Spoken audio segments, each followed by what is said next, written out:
Les Africains parlent aux Africains. Les Africains parlent aux Africains.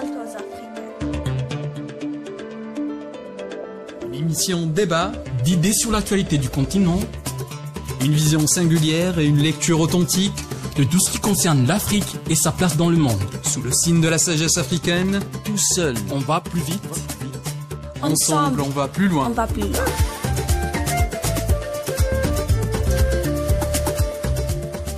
Bonjour et bienvenue dans Les Africains parlent aux Africains.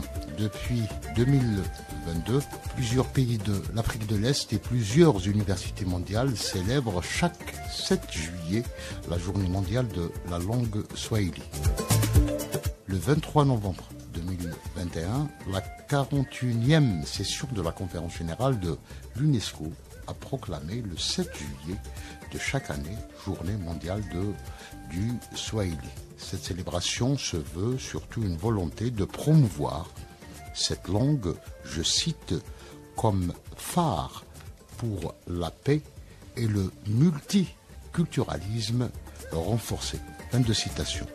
Première langue africaine à être reconnue par une journée de célébration spéciale, l'UNESCO, à la demande de la Tanzanie, lui a consacré ce jour spécifique en hommage au leader de l'indépendance tanzanienne, Julius Nyerere, qui a déclaré le 7 juillet 1954 que le swahili était un outil important pour la lutte pour l'indépendance.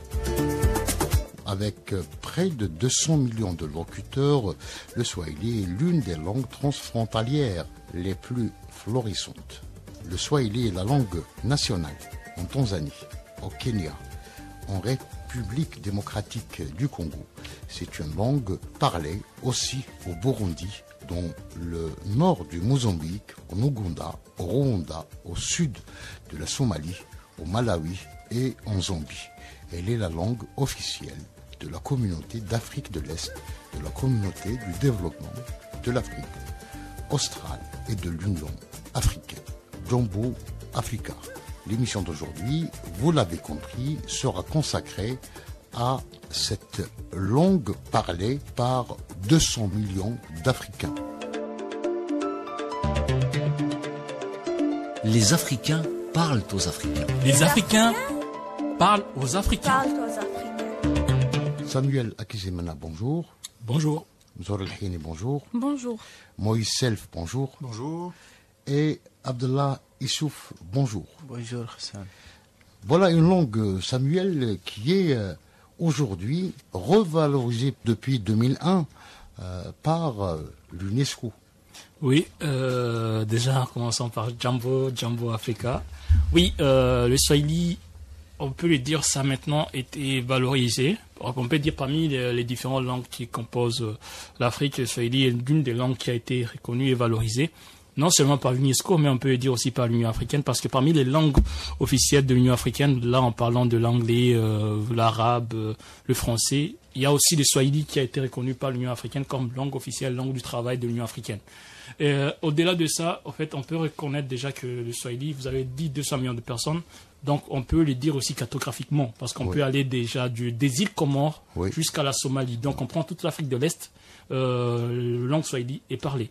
Non seulement parlée, mais elle est officielle dans plusieurs pays, surtout quand on parle de la Tanzanie, du Kenya, du Burundi, du Rwanda, Mozambique, etc. Il y a plusieurs pays qui ont reconnu officiellement le Swahili comme langue de travail, c'est-à-dire qu'il y a des documents administratifs faits en Swahili. Non seulement ça, on peut le reconnaître aussi parce que ça a été introduit aussi comme langue d'étude dans plusieurs pays. C'est-à-dire que les pays d'Afrique de l'Est, parce que quand on parle de l'ASC, donc East African Community, on a reconnu le Swahili comme une langue de travail, c'est-à-dire que maintenant, il est obligé d'être enseigné dès le plus bas âge. Donc les enfants maintenant, par exemple, ils apprennent parce que, par exemple, quand on parle, par exemple, je suis burundais, à partir avant 2005, le Swahili n'était pas enseigné. On n'apprenait pas le Swahili au sein des écoles, etc. Mais à partir de l'année 2015, en montant, on a réintroduit le Swahili et on apprend aux enfants dès le bas âge à parler Swahili, donc retourner vers les origines de la langue Swahili. Mzora, celui militant à qui on a consacré déjà une émission, un panafricaniste, Julius Nyerere, il avait en 1954 déjà compris, mesuré l'importance de cette langue dans cette région est-africaine, n'est-ce pas? Oui, effectivement. Déjà, la langue, comme vous avez dit en introduction, et Samuel aussi a appuyé, c'est une langue qui a un peu un mélange de l'arabe et du français au résultat des échanges commerciaux à la côte de la Tanzanie. Et donc, le premier président, Julius Nyerere, avait compris l'importance de la langue, surtout que c'était un panafricain qui défendait les valeurs de l'Afrique. Oui. Et d'ailleurs, la langue, c'est l'un des principales conditions de développement aussi pour le continent, pour mettre en avant une langue, avoir une langue proprement africaine qui va permettre aux peuples africains de communiquer entre eux. Donc c'était un point positif et c'est un point fort sur lequel Julius Nyerere voulait s'appuyer aussi. Et juste pour rebondir à ce que vous aurez été en train de dire, on peut se rendre compte déjà que le principe même des frontières n'existait pas à l'époque. Parce que si on reprend, comme on a dit cartographiquement, si on part des îles Comores jusqu'à la Somalie, et qu'on trouve que les peuples pouvaient communiquer, c'est-à-dire qu'il n'y avait pas réellement de frontières. C'est-à-dire qu'on peut considérer que la langue, non seulement le Swahili, mais d'autres langues aussi africaines. Plus qu'un moyen de communication, mais un moyen de cohésion sociale transfrontalière. Donc c'est une cohésion transfrontalière compte tenu de la réalité donc de l'Est géographique de l'Afrique de l'Est aujourd'hui. Donc on peut considérer qu'il y a eu, c'est grâce à ces échanges qu'il y a, comme Maison a pu dire, côté commercial, c'est-à-dire qu'il y a le développement, il y a le vecteur de paix. Oui. Parce que quand tu comprends une personne, tu vois que tu as les mêmes valeurs, tu partages les mêmes valeurs, tu as la même culture, sûrement il y aura différents rapports avec les autres. Abdallah, Issouf. Les Swahili, comme ce que mes collègues viennent de dire, c'est une langue qui est presque parlée partout en Afrique. Oui. Donc c'est une langue vraiment essentielle. Et puis moi, je vais parler d'une autre langue à part les Swahili aussi, qui est le Hausa, qui est parlé à l'ouest de l'Afrique, presque par la majorité, presque toute la majorité de l'ouest Afrique. Tous les gens parlent cette langue qui est le Hausa. Donc, je vais revenir sur ces langues pour montrer que vraiment, il n'y avait pas de frontières, la notion de frontières, pour montrer que les Africains étaient unis. Parce que ces langues sont parlées par les Africains de différents pays. Par exemple, le Hausa est parlé au Niger, au Nigeria, une partie du Bénin, une partie du Mali. Donc, ce qui veut dire qu'il n'y avait pas de frontières. Donc, par le biais des bons voisinages qui existaient avant, le commerce qui relie nos pays et autres. Donc cela prouve que vraiment il n'y avait pas de frontières entre nos pays. Moïse, le fait de reconnaître, donc de consacrer une journée donc à une langue africaine, une langue très très importante, à votre avis, est-ce que ça va dans le sens de revaloriser tout un patrimoine africain, d'avoir un autre regard sur la civilisation africaine d'une manière générale? Oui, justement, vous le dites bien, c'est valoriser un patrimoine culturel, un patrimoine immatériel. Civilisationnel également. Justement, oui, parce oui. que on parle du Swahili. Le Swahili, bon, c'est une langue que je ne pratique pas, mais que je côtoie, parce qu'elle a des influences bantoues. Oui.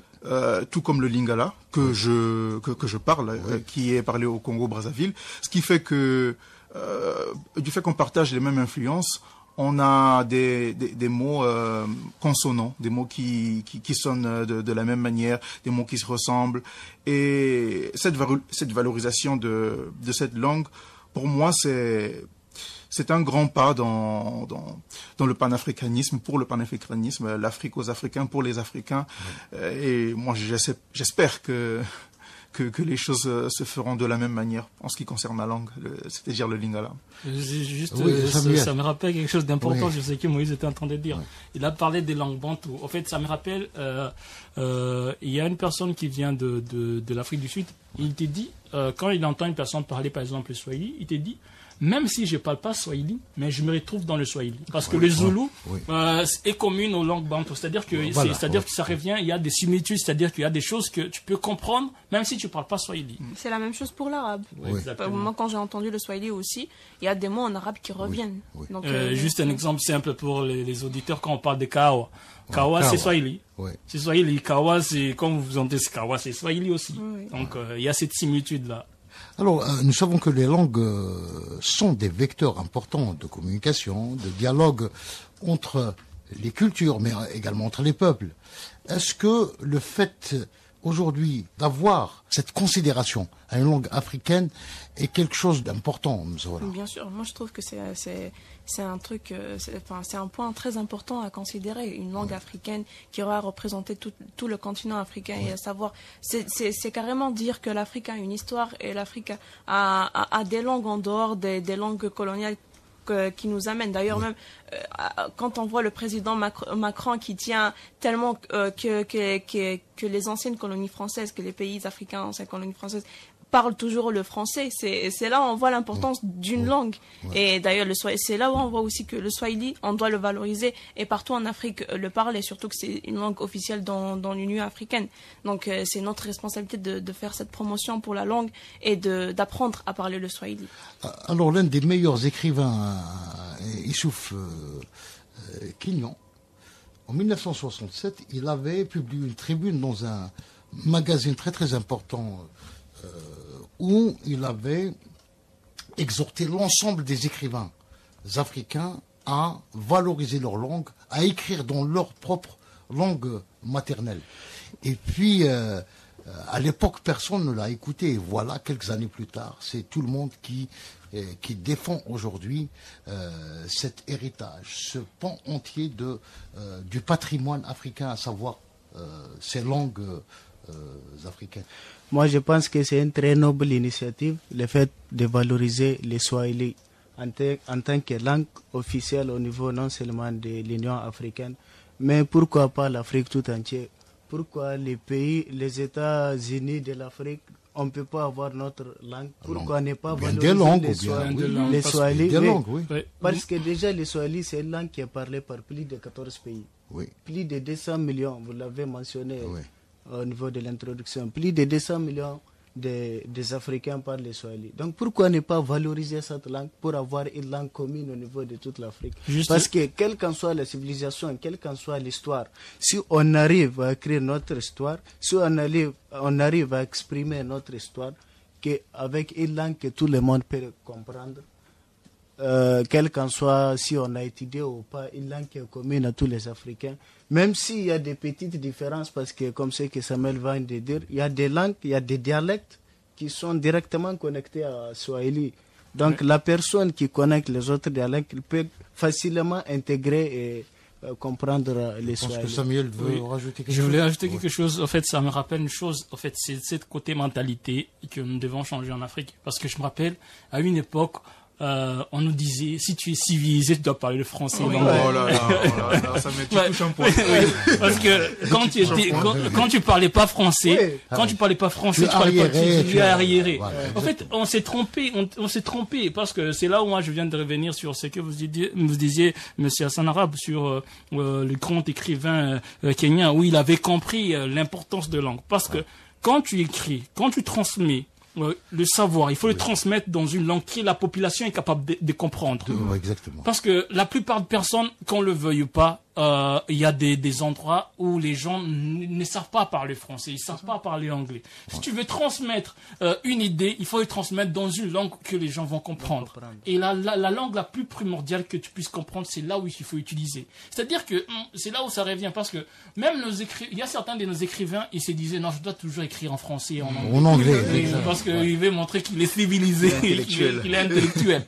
Alors c'est faux. C'est-à-dire que c'est rapproprier et valoriser ce qu'on a, c'est là le vecteur du succès. Parce que si tu arrives à communiquer avec la population, parce que si on parle, par exemple, dans les cas en dehors du Swahili, 200 millions de personnes. On parle, par exemple, du Hausa, du Bambara. Hausa, Bambara. C'est-à-dire que, regardez toute la population qui est là, qui a besoin de connaître, c'est-à-dire qui a besoin de ces experts, qui a besoin. Donc, il faut que nous approprions nos langues et que nous transmettons à travers nos langues. Parce que c'est pas seulement parler le français ou l'anglais qu'on se considère comme quelqu'un d'intellectuel. Mais Zora l'a parlé tout à l'heure. Il y a un discours, tout le monde peut le voir, où le président Macron, il était en train de dire non, c'est déplorable que les Africains commencent à ne pas parler français. Voilà. Il veut défendre la langue française. Pourquoi? Parce que si les gens adoptent seulement la langue française... C'est un outil au service de l'impérialisme. Oui. Un impérialisme qui continue de se répandre aujourd'hui, malgré les efforts de beaucoup de millions d'Africains. Moi, je vois le Swahili, en tout cas ceux qui parlent cette langue, comme des précurseurs. Parce que le Swahili a été reconnu avant la majorité des langues africaines. Je pense qu'ils ont été parmi les premiers. Et pour revenir sur ce que Samuel a dit, je le dis aujourd'hui, et je l'ai toujours dit à mes amis, à toutes les personnes qui me connaissent, c'est déplorable, c'est très malheureux de constater que la majeure partie des Africains pensent que s'exprimer dans un dialecte ou une langue nationale est un manque de sous-développement, parce que c'était un réflexe inculqué par l'idéologie coloniale. Justement, en tout cas, je profite de l'occasion pour passer un message aux auditeurs. Soyez fiers de vos langues maternelles, soyez fiers de vos dialectes, soyez fiers de les partager, de vous exprimer dans ces langues, parce que ce sont ces langues qui représentent la langue que nous utilisons d'ailleurs maintenant, n'est pas la nôtre. Elle nous a été inculquée, elle nous a été enseignée, mais nous avions une langue bien avant. Après, il faut s'adapter en fonction des circonstances. Ça, on ne le reconnaît pas, c'est toujours bien d'avoir un plus, mais il ne faut pas oublier d'où on vient. C'est réaffirmer son identité. C'est carrément réaffirmer son identité. Ça aide au développement dans tous les aspects économiques, politiques, et l'éducation, etc. Donc, je pense que Samuel a parlé en détail de ce point. Donc, c'est important. Et puis voilà, une langue, ou bien même de la même manière que le Bambara, le Hausa, etc. Le Swahili sert aujourd'hui de connexion entre les peuples d'Afrique de l'Est et d'établir des relations sociales, interculturelles et surtout de bon voisinage. Donc quand on pratique la même langue, la communication devient plus facile et plus constructive. Issouf. Moi, je pense que la meilleure des civilisations, c'est de connaître son histoire, c'est de connaître sa langue, c'est de valoriser sa langue, c'est de valoriser ses histoires. La majorité de toutes les histoires en Afrique sont écrites en français ou bien en anglais. Alors qu'on avait des langues, on avait nos propres écritures. Les personnes, nos chercheurs, ne se sont pas intéressés pour écrire avec nos propres écritures et nos langues. Si vous prenez moi par exemple, moi j'ai hérité d'une langue qui s'appelle Tamazight, qui a une écriture qui s'appelle le Tifena. Le Tifena, je l'ai pas appris à l'école au Niger, parce que le Niger ne reconnaît pas Tifena comme une langue officielle. Je salue d'ailleurs l'Algérie qui a reconnu que le Tifena c'est une langue officielle qui est enseignée au niveau de l'école. Le Tifena, je l'ai appris à la maison, avec la famille, parce que les veillards, ils connaissent déjà le Tifena. Donc c'est de nous apprendre les peu de choses qu'on a apprises. Moi, je trouve que c'est très important de valoriser nos langues. C'est très important de valoriser nos écritures. Surtout les langues qui ont des écritures, comme l'arabe, par exemple, le Tifena, et bien d'autres aussi. Cela va briser, cela va davantage essayer d'augmenter la collaboration, le socialisme qui existe entre nous. Les langues, par exemple, quand vous prenez au Niger, les Hausa est parlé presque plus de 67% de la population, alors que le Niger est composé de 9 ethnies. Donc, toutes les ethnies parlent la même langue que les Hausa. Et à part au Niger, elle est parlée aussi, cette langue, au Mali, au Nigeria. Nigeria qui a une population de plus de 50 millions, presque toute la majorité de la population parle aussi la Hausa. Donc ça, c'est une occasion déjà pour permettre à tous ces pays de briser toutes ces frontières, d'augmenter la compréhension. Si vraiment on arrive à développer ces langues, moi je trouve que c'est une opportunité pour nous. Cela va augmenter la compréhension entre nous. Samuel. Oui, juste pour rebondir, moi j'aime dire toujours, il faut prendre des modèles de réussite, parce que si on parle de la Chine actuellement, on considère que la Chine maintenant, et on peut dire c'est la première puissance mondiale, on peut le reconnaître. Côté militaire, côté économique, ils sont dépassés, etc. Moi, ce que j'aimerais dire par là, en prenant l'exemple, il faut demander à toute personne qui part étudier en Chine. Ils te disent, tu étudies dans quelle langue? Tu es obligé d'apprendre les Chinois. C'est-à-dire qu'ils ne valorisent pas les autres langues. En Russie aussi, ils valorisent. Les Russes, ils ne valorisent pas les autres langues. Tu es obligé d'apprendre la langue russe. C'est-à-dire que la population russe, qu'elle soit des côtés administratifs, tu es étranger, on t'inculque la mentalité d'apprendre leur langue. Et tu dois devoir communiquer dans la langue russe. Tu n'amènes pas le français, tu n'amènes pas l'anglais là-bas.